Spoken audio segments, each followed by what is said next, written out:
Hey, welcome to Game Improvement, a show where myself and a good friend of mine, where we talk about how we think we can improve games with some of our own ideas. Hey guys, welcome to a new series called Game Improvement. I'm Early and I'm here with a good friend of mine, Hey, what's up, guys? I'm Ace. and we're doing this kind of series because we like to voice our opinions to each other about ways we could think of pretty much how to improve games in our own ways. Our And professional opinion, some might say. yes, some might say that. And one of the games we were more recently talking about was more inclined about the Pokemon Let's Go for the Switch, but we kind of twisted that into thinking about ideas for Pokemon Gen 8. We got kind of a bullet list that we're going to be kind of looking off of, and one of the first things we instantly thought of, because in Pokemon Let's Go you have the ability to have your starter Eevee or starter Pikachu follow you alongside a party Pokemon. And one thing that we kind of enjoyed of the past games was the fact that in the Gen 2 remakes and Gen 4, you could have the first Pokemon in your party be following behind you. Yeah, I mean, obviously, they might have to tweak the system a little more now that there's 800, but, even if it was at least just the starter line that you pick, I feel like that would be pretty nice. Just a nice improvement to make you feel like you're not alone in Yeah, the world. yeah, I could definitely see that. Or, yeah, probably at least the starters for now, if they can do that. But obviously they're going to have more models, at least with the Kanto's Pokemon. Yeah, I mean, if they wanted to do all 800 and, what are we at, 807 now, I believe? Something like that. Yeah, if they wanted to do all of those, I wouldn't mind, but obviously that's a little much to ask them to throw into the game randomly. So Yeah, if they just wanted to do the three starters and their evolutions, that would be perfectly fine too. yeah. And then another thing that we kind of talked over was the more recent the games become, of course they're aiming it towards kids and whatnot, but there are some veteran players that like to get the adventure and the story of the games. And one thing that kind of that they like to do is they like to have the tutorial, and they like to hold your hand through like a good hour of your first playthrough. Oh, I'd say it's even more than an hour.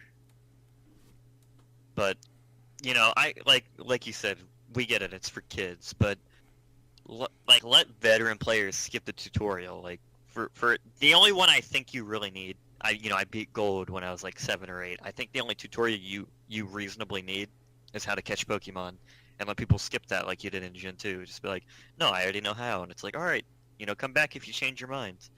Yeah, pretty much. Because I know in the very first games in Red, Green, and Blue, which eventually became Red and Blue over here, was the fact that the old man would not let you pass. And actually, I think in that game you could actually pass him by without you had to actually manually talk to him to get the lesson of how to catch Pokemon. Honestly, Yeah, I'm not too sure. I only played Yellow like once or twice. I don't really remember it too well. I just know for sure in Gen 2 you could just say, no, I already know how, and the guy would let you leave. yeah. But all in all, we kind of have it so that the veterans can be like, yeah, I know what I'm doing. And then if it's a new player, like say a younger kid, and they're like, oh, I don't know what I'm doing, then they can be like, okay, this is how you catch Pokemon, blah blah blah, essentially. In the same vein, maybe also like, after play Pokemon's all about replayability, but like, let's say you play Sun and Moon 5 times, you're gonna get a little tired of the dialogue that's always the same. Well, Yeah, let people skip the same dialogue. Like, say you just hold down start for a few seconds and it'll skip that entire cutscene. Let people start doing that too. Yeah, or maybe just hold down A and it just kind of fast forwards. Yeah, I could see that. I just wanted to kind of make it foolproof since again this is for children, Yeah, and true. if they skip it on accident, I could imagine they'd be pretty upset. That's why I said maybe like a button like start, which is pretty hard to hold randomly, Yeah. Or if or maybe anything, even rebind it. Like maybe the shoulder button since they usually don't do anything.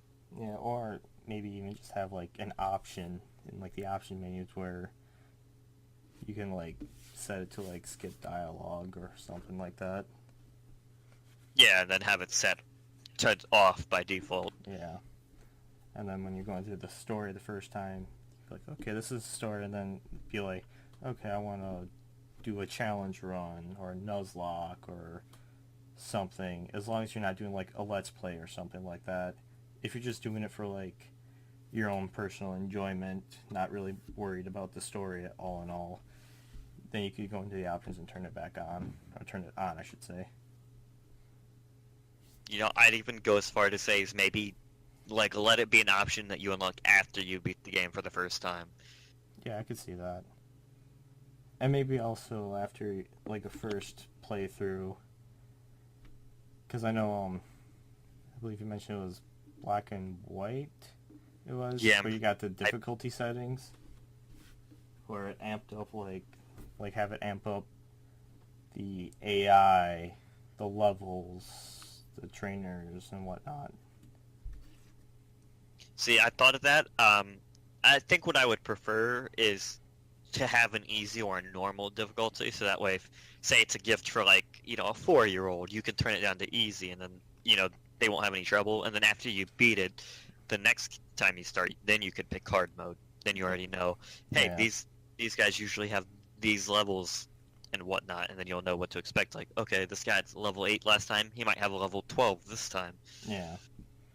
You gotta be more on your toes, essentially. Exactly. But you're also not going in blind, Yeah, which maybe some people would like that, but again, it's for kids, and if they're, worried about making it a little simpler, that's why I would suggest, unlock it after you beat the game. yeah.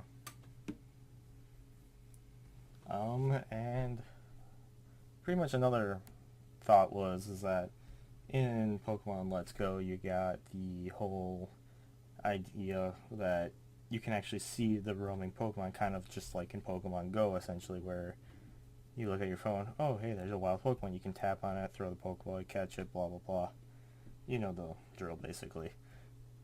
But basically, you could actually, in this game, it's kind of similar in how Earthbound is with their roaming enemies, where, say, you go into the area, some levels will kind of just be casual, and it also kind of depends on their partial AI, maybe, too. Or some will just be like a casual wandering, you can just walk into them, or they'll walk into you, kind of just mindlessly just roaming. And then you have some that could possibly just like see you and be like, oh hey, I don't like you, and go straight after you. Or you might have like weaker ones that kind of fear you and kind of run away from you. And especially kind of like in Earthbound, once you beat like the main boss of the area, the weaker enemies tend to just kind of run away from you. So say you get like a gym badge or something like that, or your Pokemon hit like a certain level cap for that area, the weaker Pokemon, or maybe even the Pokemon that just kind of casually walk around, might start fearing you a bit more and start running away from you. Yeah, I think for that though, I would add I would implement the idea where if they run from you like by themselves, you get the experience still, just so that way you're not punished for like Yeah, something out of your control more or less. yeah. But I'm also kind of talking like on the field as well. They would run away from you as well. Oh yeah, of course. I just assumed like maybe if you ambush them, they still might want to run Oh at yeah. that point. Yeah, I could see that too. Kind of like how the wandering legendaries, which how annoying they can be. Yeah, which I mean, I'm not saying like change that. If they wanted to implement that, they still could. I just mean for like if a Yeah, level like if you're trying to grind in like the level tan Pokemon runs away, you should still get. Yeah. And speaking of Pokemon, the creatures, I would also like to see them maybe cut down the amount and just focus on quality over quantity. Yeah, that'd be nice. I mean, the older games, yeah, it was nice to see it in abundance because the older games were like, oh, hey, this is new. Oh, hey, this is even newer. And they also worked on kind of how they were designed and whatnot a lot more. Nowadays, they kind of just, if some of them kind of feel like they just slap something together and be like, hey, this is Pokemon. Yeah, and there's nothing worse than just going online and wanting to read what people think, and they're just like, oh man, look how bad this Pokemon is. I can't remember the Pokemon's name, but it's the fairy like keychain one from X and Y. Uh, Klefki. Yeah, I I think it's... I remember Klefki was torn to shreds when he was first, well, when it was first shown. People talk about how uncreative it was, and oh, they're really out of ideas now. So maybe just cut back on the quantity and just make a 30, 40 quality Pokemon that people are gonna have to really struggle to find something wrong with them. Yeah, and then of course mixing like older Pokemon to fit inside to get like a decent sized Pokedex. Oh yeah, of course. Like I'm not saying oh there's only 40 in the whole game because that would just be absurd. Why would you buy it at that point? Yeah. And then another idea was also going back to Gen 2, definitely in particular, it's the fact that you could go back to Kanto. And it's just like, wow, we can go back to Kanto in this game. So one thing that'd be kind of cool to see is to travel to at least a past region. Instead of having like two new regions, go back to like Kanto or Johto or any of the other regions that were in the game. Past games, I should say. I'd say maybe, not Kanto unless they really just wanted to throw something quick together. Yeah. Just because we've seen Kanto the most. We don't necessarily need to see it again. But, like, I'd be happy seeing literally any past region. Even, like, say, I wasn't a huge fan of Aloha as a region. Like, I didn't like the games that much. I'd still like to go back there. Yeah. See how things have changed between those games and the new ones. I think out of all the regions, even though when I first got into Pokemon, I played Hoenn games, and to this day I still like Hoenn the best, mainly just because of nostalgia.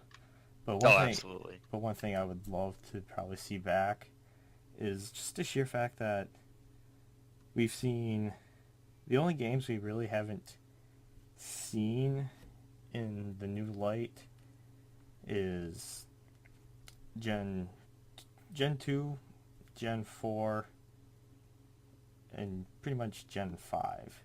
But Gen 5 was at the point where it's still kind of, I mean it's old, but it's not old as in like Johto or even Sinnoh. Yeah.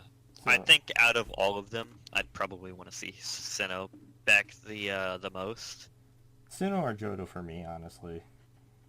Yeah, the only reason I say Sinnoh is like, even though they came out around the same time, we technically had the remake where like Gen 2 was Johto and then we saw it again in Gen 4. Yeah. So then I would want to see Sinnoh again, even if, say, Heart Gold and Soul Silver came out around when Diamond, Pearl, Platinum did. Yeah, and even if they don't want to do the whole remake of games anymore, because I know that they started doing remakes starting at Gen 3, and then when Gen 4 came out, we got the Johto games again, and then we didn't have any for Gen 5, but we got kind of like a sequel game for those. And then once we hit Gen 6, that's when we got the Hoenn remake. So instead of, if they don't want to do like a remake, they could just do like go to the region in this game where that region could be like Sinnoh, and you'd be like, hey, this is Sinnoh in a, I guess, remake form, quote unquote, but it's still part of the kind of a post game area. Yeah, and like that is also something I want to see is in these new regions. Let me see what's changed. Don't have the same 8 gym leaders, the same 4 Elite Four, the same champion. Like switch it up a little bit. Like maybe somebody's gotten too old and they've retired, and now we'll see their protege take over. Or I know you mentioned that somebody might have a kid and they'll take over. Yeah. Things like that. And then, or say, you could have a gym leader kind of, instead of them being the same old gym leader, you could have the protege or the kid, and then that one kind of, and say you meet that gym leader that was part of this gym here, maybe you see them as an Elite Four member, or even, heck, they could be the new champion, kind of like how Koga in Gen 1 was a gym leader, but in Gen 2 he was an Elite Four member. Yeah, like he was so strong they promoted him basically. Yeah, and then his daughter took over the gym. And then they could even tie that together, like say another scenario happens where a kid takes over, they could be like, wow, you're really strong. You should try and challenge my dad or my mother because they used to be the gym leader here. Yeah. And then that way, if they're not the Elite Four or the champion, that could still be a way to introduce them back into the story and let you see what they've become. Yeah, they could be, even if they're not like a gym leader or Elite Four member or even the champion, they could just be a trainer you find in like a dungeon type deal.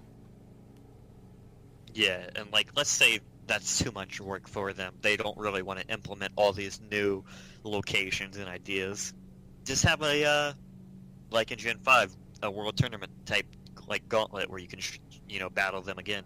Yeah, and then they could use like teams from their region, and then or have like a mix, because I think in that game they had like a easier setting where it was Pokemon from the region, or they had Pokemon of the same type, but from all over the regions, per se.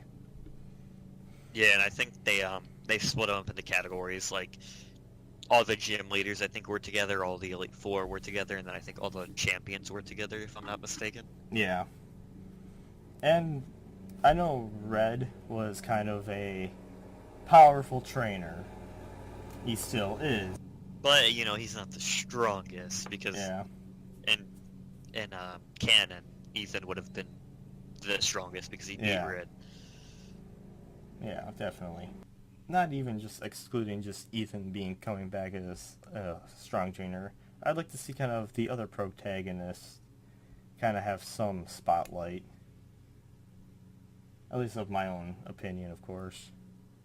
Yeah, and I know that the main thing they're worried about is player choice. You didn't get a canonical like starter.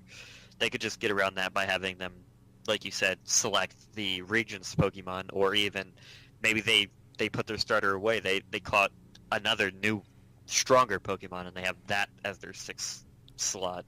Yeah.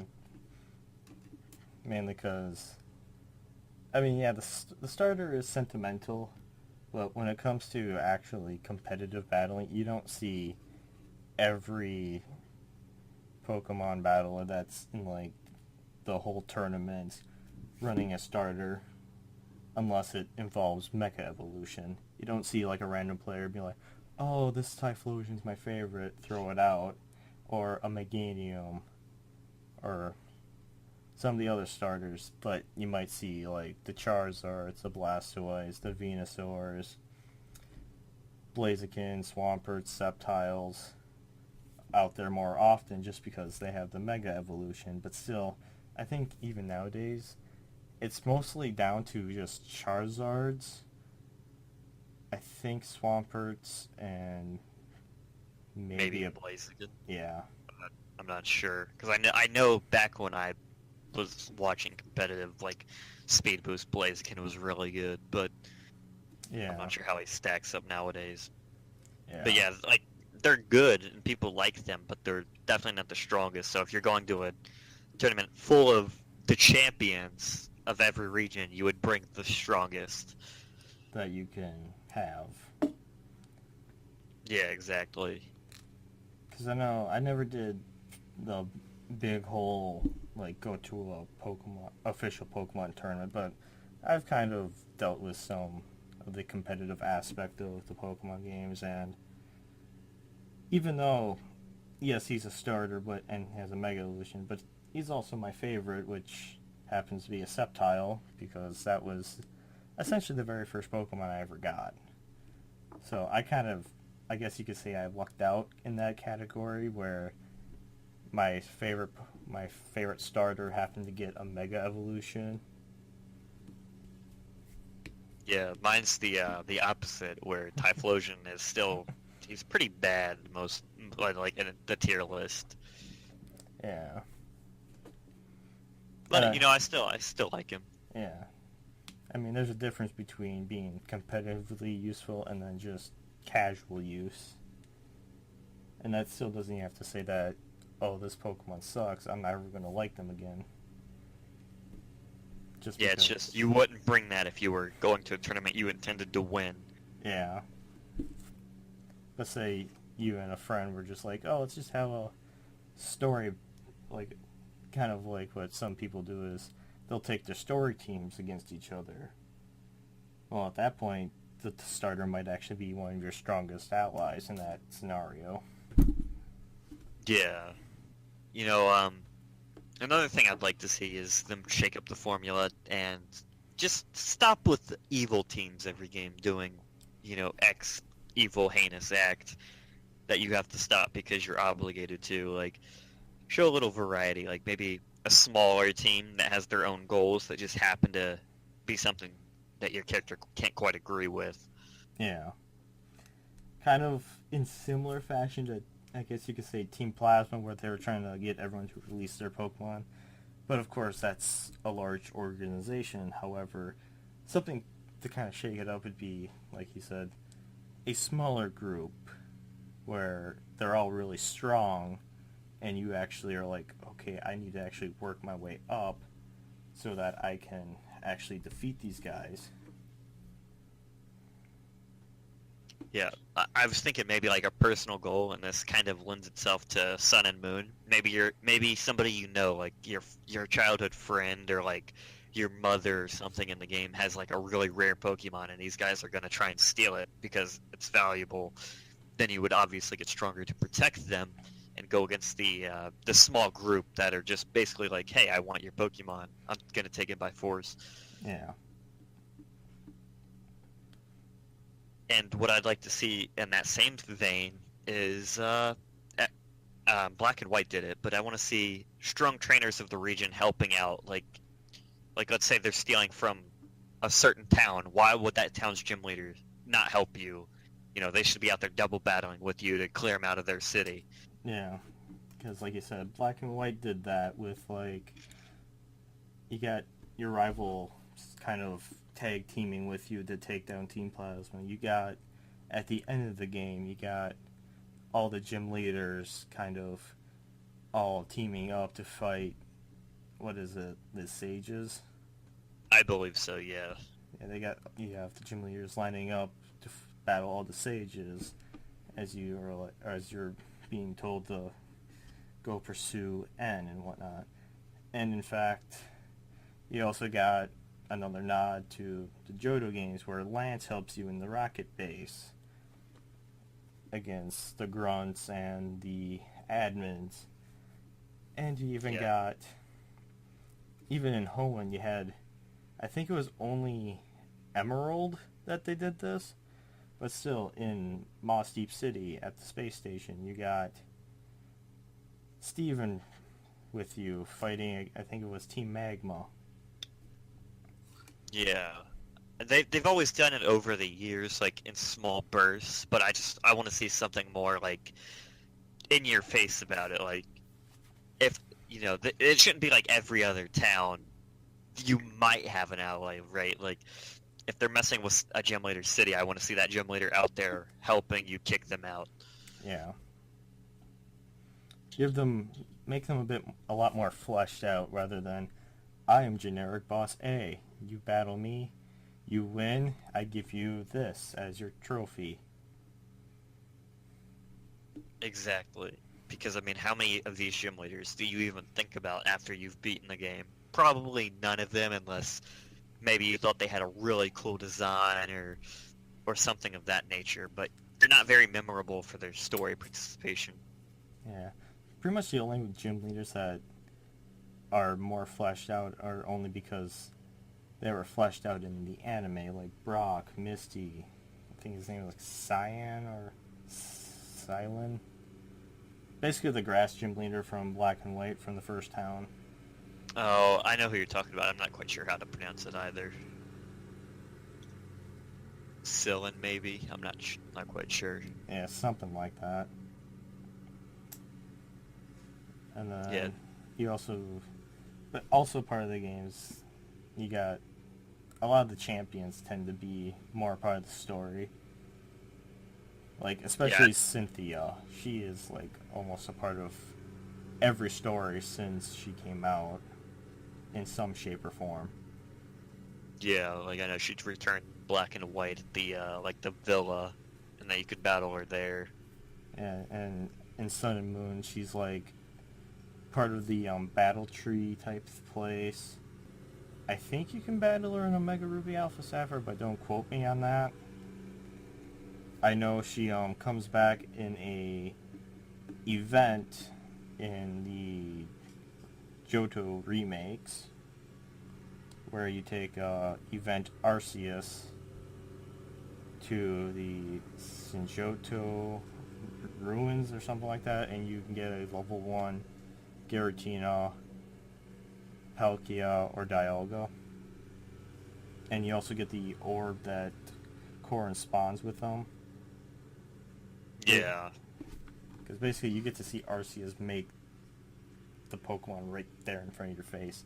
I actually liked how the event looks so much, because basically they basically take actual photographs and it flashes on the screen and you have just an Arceus there staring at you. Oh wow. But yeah, it was really cool. I liked it so much that I saved before. I already knew what Pokemon I was getting because I was going to get a Giratina. It was just really cool to see that event, and I liked it so much that I just saved in front of it, and I just rewatched it multiple times before I was like, okay, I'm taking the Pokemon and leaving. Yeah, Yeah. I've never seen it.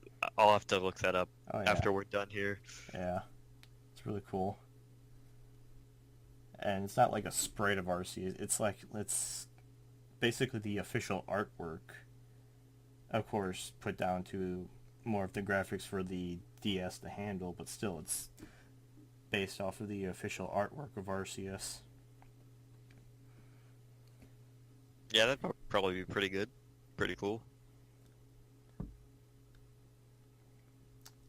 Also, another side topic with events is I want more story with the event, because nowadays it's just like, here's an event Pokemon. Okay, I got it. I would like to actually be like, oh hey, here's a pass to go to this island where you can catch a legendary Pokemon. Kind of So like basically, the fire Pokemon in Black and White, where you got a Liberty Pass and you got to go to their island. yeah, to catch Victini. Yeah, Victini. And like also, I know they did this. I think they started that trend in I think they started the trend more so in the Gen 3 games, because you got a pass to go catch a Ho-Oh, a Lugia, Deoxys. There was even a event. I think you had to get something very special, or they didn't even actually properly implement this. Like, they had everything set up, but they were just like, no, we're not going to do it. But there was actually an event in Pokemon Emerald only where you can go to an island and actually fight and catch Mew. Oh wow. as far as I'm aware, that is the only time and place, excluding glitches in Gen 1 games, where you can actually go and fight and catch your own Mew. Yeah, the only times I can think of is one where it was just like, hey, here's Mew, have fun. Yeah.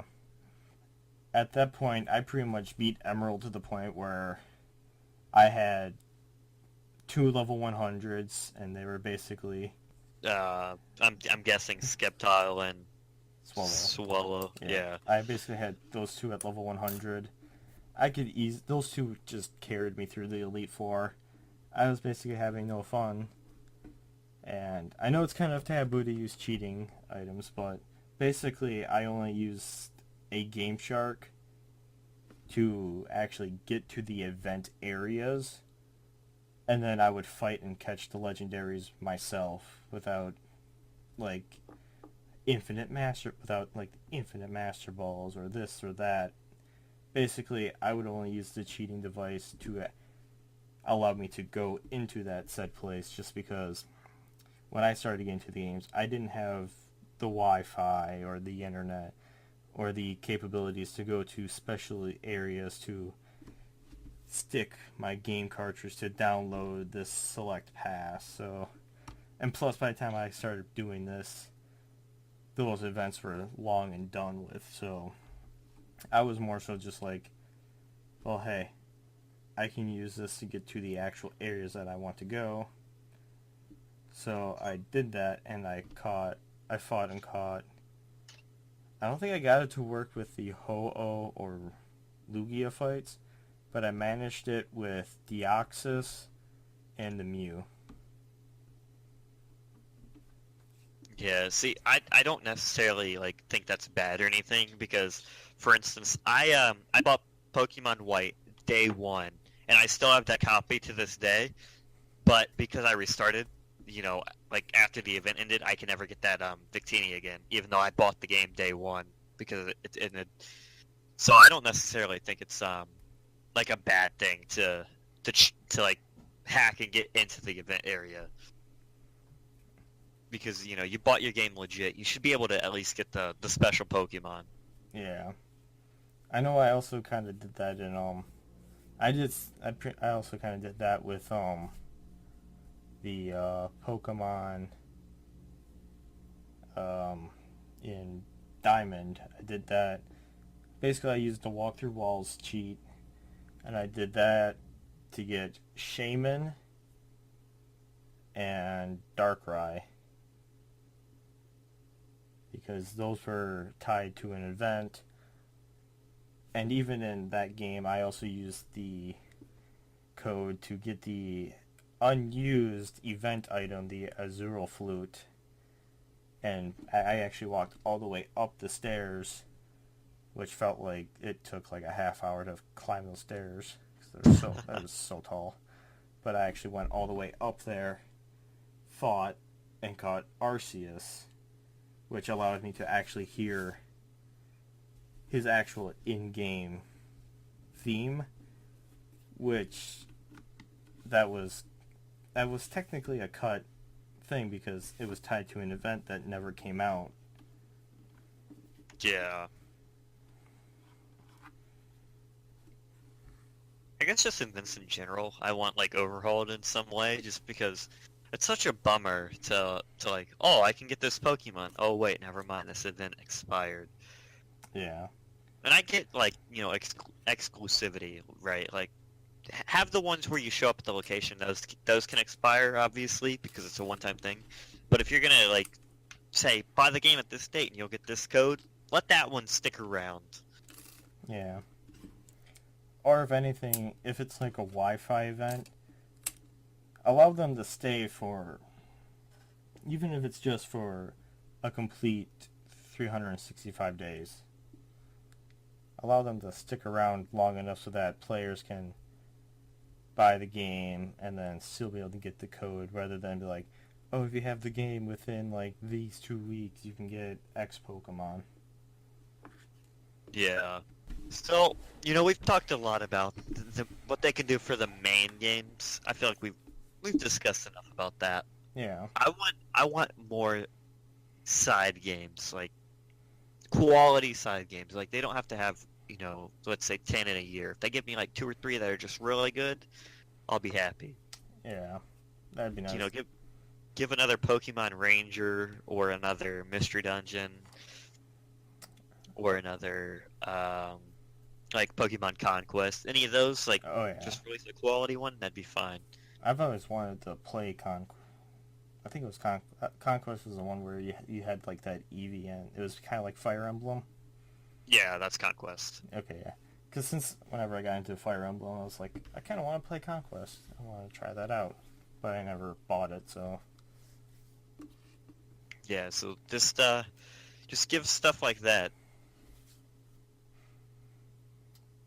And, in the same vein, let's give us remasters if you don't want to have to sit down and think up a whole script and premise behind it. Like, obviously there's a lot of work in porting a game, oh yeah. but give, like, a Coliseum XD remaster. You can sell it for $60 and have both on one, I guess they call them cartridges now, but... Yeah.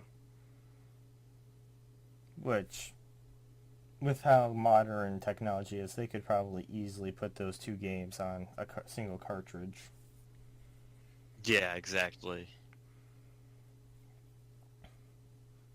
And if they're together, like say you play through Coliseum first, because I think it was a YouTuber I watched, he was kind of mentioning how there was a cut battle in Pokemon XD Gale of Darkness where you were supposed to fight the previous protagonist, Wes, in XD Gale of Darkness. Well, if they're on the same cartridge, you could have some sort of program where you could re-implement that fight, and Wes would use the last Pokemon team that was on your save file. And maybe bumped his levels up like automatically. Like let's say you finish the game with like level 50s. Maybe if they want to make it harder, they can bump up to like 75 or 70. Yeah. Just automatically. And then say since he was originally supposed to like remanufacture, he was originally supposed to remanufacture the Shadow Pokemon again instead of the guy who did it in XD. Well, instead of just fighting these said Pokemon, it could be like a one-time event where you fight them after Mirror B, and then you can catch his Pokemon as Shadow Pokemon. Maybe not including, like say you have his evolutions with you, excluding those, of course, because they never were Shadow Pokemon to begin with, and I doubt he would make those Shadow Pokemon. I would hope not. But still, maybe have like the Pokemon that were originally Shadow Pokemon, and like say you purified them in that game. In XD Remaster, you go fighting against Wes. It could even be kind of like its own side story too. That where after you beat the game or you catch all the Shadow Pokemon, you get like a message saying, hey, we heard that someone's manufacturing Shadow Pokemon again, and it's Wes, and he's just starting out, and you go and fight him, and you just catch the Pokemon that you originally had in your old team, and that's kind of like a way you could bring them into the XD game. Yeah, sort of like a transfer. Like how they do that in the normal Pokemon, like main story games, where you transfer your teams up. That's how you transfer it from Coliseum to XD. Yeah. Well, I think that's all we have time for today, but... Yeah, I'd say so. Tune in next time, guys, and we'll be discussing... Well, you know what? Let's leave that as a surprise. Yes. And if you guys have any ideas for games we could talk about, feel free to comment below. We're always open for new games that even we may have not heard of. We could kind of look into them and see what kind of touch we can put on them. And as always, remember to like, comment, and subscribe. And we'll see you guys in the next video. I'm Early. I'm Ace. We'll see you guys later.